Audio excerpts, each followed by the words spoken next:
Winter preparation, preventative measures, clothing and PPE. Clothing should be worn in multiple layers, which provides better safety than a single thick garment. The air between layers of clothing provides better insulation than the clothing itself. Several layers also gives you the option to open or remove a layer before you get too warm and start sweating, or to add a layer when you take a break. Successive outer layers should be larger than the inner layer, otherwise the outermost layer will compress the inner layers and will decrease the insulation properties of the clothing. Inner layer should provide insulation and be able to wick moisture away from the skin to help keep it dry. Thermal underwear made from polyesters or polypropylene that is suitable for wicking moisture.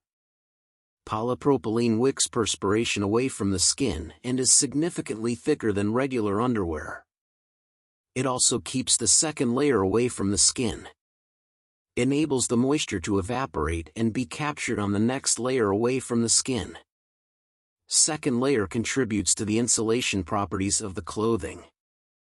The additional layers of clothing should provide adequate insulation for the weather conditions under which the work being done. Be easy to open or remove before getting too warm to prevent excessive sweating during strenuous activity. Outer jackets should have the means for closing off and opening the waist, neck and wrists to help control how much heat is retained or given off. Some jackets have netted pockets and vents around the trunk and under the armpits, with zippers or Velcro fasteners, for added ventilation possibilities. In wet conditions, the outer layer should be waterproof. Wear a hat. 50% of body heat is lost through the head. Clothing should be kept clean, since the dirt clogs the air cells in the fibers of clothing and destroys its insulating effect. Clothing must be dry. For work below -17 degrees Celsius, thin polyester gloves should be worn under protective gloves. Face protection should be used in extremely cold temperatures, such as a balaclava or hard hat liner. To prevent excessive sweating while working, remove clothing in the following order. Mittens or gloves, unless you need protection from snow or ice.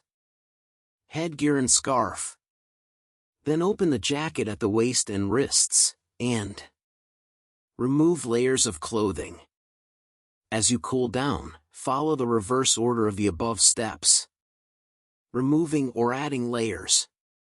To prevent excessive sweating while working, remove clothing in the following order.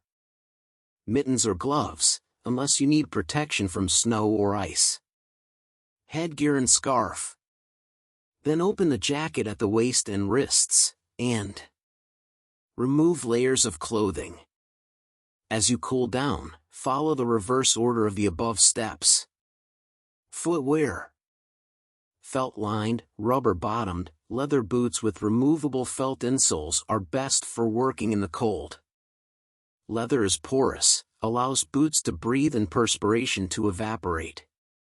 Leather boots can be waterproofed with products that do not block the pores in the leather.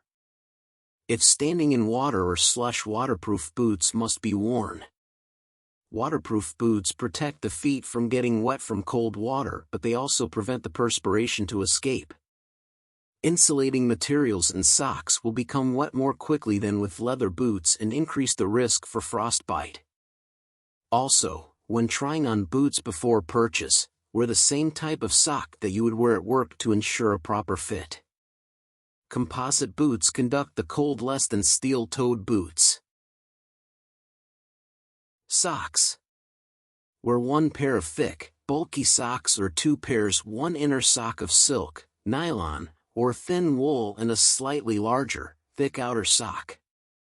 Inner socks made from polypropylene help keep feet dry and warmer by wicking sweat away from the skin. As outer sock becomes damp, its insulation properties decrease.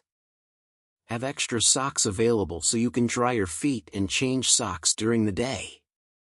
If two pairs of socks are worn, the outer sock should be a larger size so that the inner sock is not compressed. Always wear the right thickness of socks for your boots. Too thick, the boots will be tight, and the socks will lose much of their insulating properties when they are compressed inside the boot. Foot would also be squeezed, which would slow the blood flow to the feet and increase the risk for cold injuries. If socks are too thin, the boots will fit loosely and may lead to blisters. Eye protection. Where face protection is used, eye protection must be separated from the nose and mouth to prevent exhaled moisture from fogging and frosting eye shields or glasses.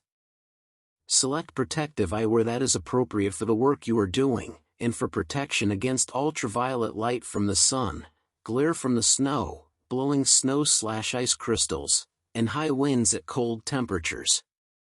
As a summary, the do's and don'ts of cold stress include: Do. Cover your hands, feet, face, and eyes. Continue moving. Dress in layers of loose, dry, protective clothing. Take many breaks in warm places. Eat properly to preserve heat and prevent dehydration. Do not consume alcohol or drugs that may change blood flow. And do not enter cold weather conditions after a recent shower or bath. For additional information, visit www.hocow.on.ca.